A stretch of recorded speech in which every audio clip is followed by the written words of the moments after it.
जय माता रानी। जो हमारी वीडियो देख रहे हैं उनके घर में सदैव अपना स्थान बनाए रखना, उनकी झोली खुशियों से भर देना। जय माता दी भक्तों, 2024 में इस बार मां दुर्गा पालकी पर सवार होकर पृथ्वी लोक पर पधार चुकी है। शास्त्रों में वर्णित है तथा मान्यताओं के अनुसार अगर शारदीय नवरात्रि पर यदि माता दुर्गा का आगमन उनके वाहन सिंह पर नहीं बल्कि पालकी पर होगा तो मान्यता है कि माता दुर्गा का पालकी पर सवार होकर आना बहुत ही शुभ और कल्याणकारी माना जाता है। जीवन सुखमय हो जाता है, भक्ति का भरपूर लाभ भक्तजनों को मिलता है, दिल में सुकून मिलता है, माता वैष्णो भरपूर आशीर्वाद देती है। भक्तों, शारदीय नवरात्रों में ज्वारे का क्या करें, अखंड ज्योत की बात का क्या करें, अखंड ज्योति में जो तेल होता है बच जाता है उसका क्या करें। नवरात्र कब समाप्त होंगे और कब से शुरू हो रहे हैं, 2024 में कन्या पूजन कब करें और हरे भरे जौ का क्या करें। भक्तों, आज हम जानेंगे सब कुछ इस वीडियो में। माता रानी जो आपकी इस वीडियो को सच्चे दिल से लाइक करें, उसकी गरीबी जन्म जन्मांतर की परेशानी दूर कर देना। भक्तों, मुझे यह वीडियो फिर से इस वजह से बनाना पड़ रहा है ताकि नवरात्रि में आप सब बाद में गलती न कर बैठें। अर्थात नवरात्रि के बाद में जो चावल होते हैं, जो ज्वारे होते हैं, जो जोत की बत्तियां होती हैं, जितनी भी हम नवरात्रि के समय में सामग्री चढ़ाते हैं, उन सब का क्या करें। यह सब आप गलत तरीके से नदी में विसर्जित कर देंगे। गरीबी, रोग, दोष, तकलीफ, हर प्रकार की मनोकामना की पूर्ति होगी। वीडियो को ध्यान से देखना। आज मुझे अपने नवरात्रि के समय में आप कौन सी गलती करते हैं जिससे आप निधन रह जाते हैं।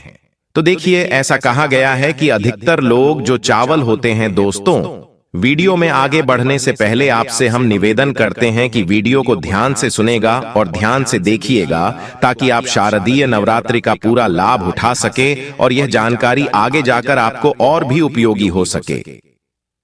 भक्तों, पूजा पाठ करने के बाद जो बचे हुए चावल होते हैं, माता रानी को जो हम चढ़ाते हैं, वही चावल की मैं बात कर रहा हूं ना, कि ढेर सारे चावल रहते हैं उनकी, जो माता रानी को हम क्षमा याचना करने के दौरान जो चावल चढ़ाते हैं, पुष्प चढ़ाते हैं, सिक्के चढ़ाते हैं, वह सब नदी में बहा देते हैं। वहां आपने 9 दिनों तक माता रानी की पूजा की, माता रानी ने आपको प्रसाद स्वरूप चावल दिए, पोस्ट दिए, सिक्के दिए, उसे आप नदी में बहा देते हैं। भक्तों, यही सबसे बड़ी मूर्खता है।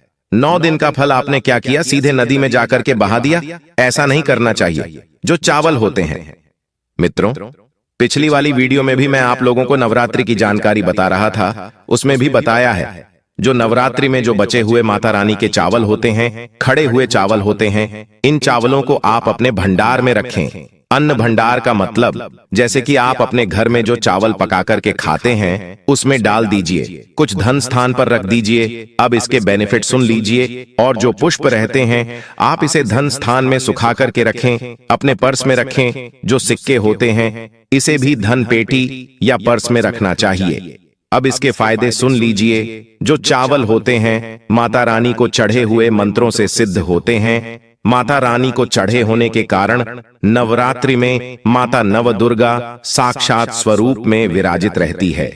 तो ये जो चावल होते हैं जागृत अवस्था में हो जाते हैं। यदि भक्तों आप इस प्रकार के चावल को आप खाते हैं तो आपके शरीर में, दोस्तों, आपको चावल एक साथ नहीं खाने हैं। आपके घर पर कभी भी चावल बनाएं तो उसे चावल में 1 या 2 चावल के दाने मिला देने हैं।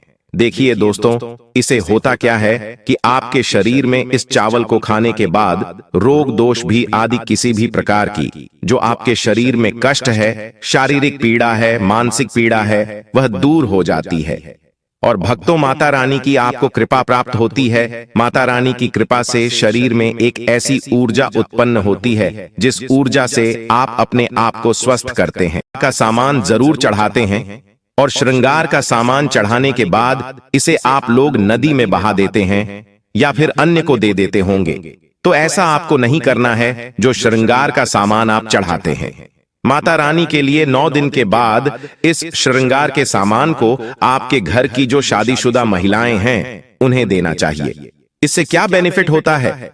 इससे अखंड सौभाग्य की प्राप्ति होती है। में से अधिकतर भक्त जो जोत का बचा हुआ तेल होता है इसे क्या करते हैं, नदी में विसर्जित कर देते हैं। सबसे बड़ी यही गलती है। जो जोत का बचा तेल होता है वो शारदीय नवरात्रि में जो जोत आप लोग जलाते हैं तो क्या होता है, 9 दिन तक जोत जलने के कारण जोत में जो तेल बचा हुआ होता है जागृत अवस्था में होता है।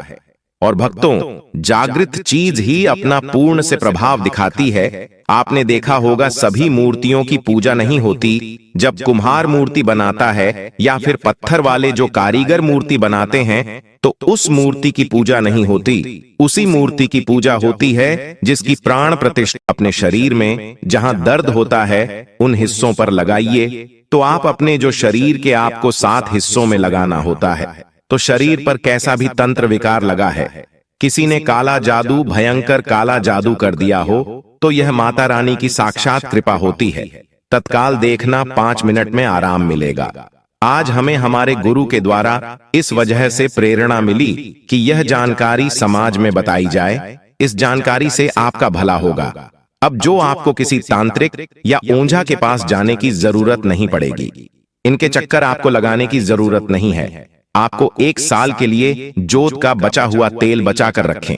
सिर होता है, सिर दर्द वाले हिस्से पर लगा सकते हैं। अगर किसी कारणवश कभी कभी ग्रह नक्षत्रों की पीड़ा के कारण सिर दर्द होता है तो वह सिर दर्द होना बंद हो जाता है। यानी कि जितनी भी ग्रह है, राहु है, केतु है, दुष्ट शक्तियों के द्वारा आपको सताया जा रहा है, 3-7 हिस्से में बस लगाना होता है। शरीर के 7 हिस्सों में लगा लीजिए। सिर, पैर, हाथ, कोहनी, या फिर आप अपने हृदय में लगा सकते हैं, कंठ में लगा सकते हैं। इस प्रकार से आपको 7 हिस्सों का चुनाव करना होता है।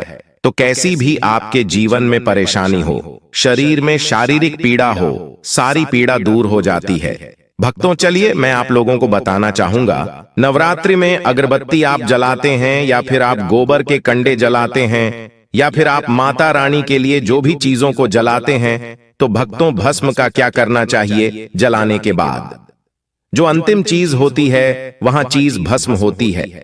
भस्म का क्या करना चाहिए तो भक्तों हम आपको बता देते हैं कि इस भस्म को पूरे साल के लिए, 1 साल के लिए इस प्रकार की भस्म को बटोर करके रखना चाहिए। जो अगरबत्ती की भस्म है या फिर कहा जाए गोबर के कंडे की भस्म रखी है, क्योंकि माता रानी को हम जो कच्ची धूप जलाते हैं उसकी भस्म भी काफी सारी हो जाती है। क्या इसे में नदी में बहा देना चाहिए? अगर ज्यादा है तो नदी में बहा दीजिए। बाकी कम से कम आपको 1 साल के लिए आपको यह भस्म अपने पास में जरूर रखनी चाहिए। भक्तों, हम भस्म के बेनिफिट बता रहा हूं और इसके फायदे बता रहा हूं। इससे पहले अभी तक जय माता दी नहीं लिखा है तो जय माता दी लिख दीजिए। इससे हमें वीडियो बनाने का मोटिवेशन मिलता रहता है और माता रानी की कृपा आपके ऊपर और हमारे ऊपर सदा बनी रहती है, उसमें हमें आनंद मिलता है। तो भक्तों, जो भस्म होती है इसका क्या करना चाहिए। अगरबत्ती की जो भस्म होती है इसे पूरे 1 साल के लिए आपको बचाकर रखना होता है और इसे थोड़ी थोड़ी आपको खानी होती है। अगर आप चाहते हैं कि आपकी अध्यात्म उन्नति हो, आपकी प्रगति हो, तो ये थोड़ी थोड़ी मात्रा में खाना शुरू कर दीजिए। आपके जो सोचने समझने की क्षमता है इतना ज्यादा पावरफुल हो जाएगी कि आपके आसपास में रहने वाले लोग जितना सोचते हैं उसे 1000 गुना ज्यादा आपकी सोच बढ़ जाएगी। भक्तों, जिस भी कार्य को करने के लिए जाएंगे उस कार्य में आपको तरक्की मिलना शुरू हो जाएगी। और भक्तों, एक खास बात, छोटे बच्चों को नजर तो बहुत ही जल्दी लग जाती है। तो जो अगरबत्ती की भस्म होती है माता रानी के लिए 9 दिनों तक आपने भस्म जला करके रखी है, उस भस्म का थोड़ा सा तिलक आप जो हैं उनके मस्तक पर लगाइए। या फिर चाहते हैं तो जिस हिस्से में दर्द हो रहा है, जैसे कि पेट में अचानक से दर्द हो रहा है, उस हिस्से पर आप जो है इस भस्म को रगड़ दीजिए। अच्छी तरीके से भस्म लगा दीजिए। तो पेट में अगर प्रेत लगा हो, प्रेत भस्म हो जाएगा, बाहर निकल जाएगा। सिर दर्द हो रहा है, सिर में लगा दीजिए। यानी कहने का मतलब है कि यह आपके हर प्रकार के दुख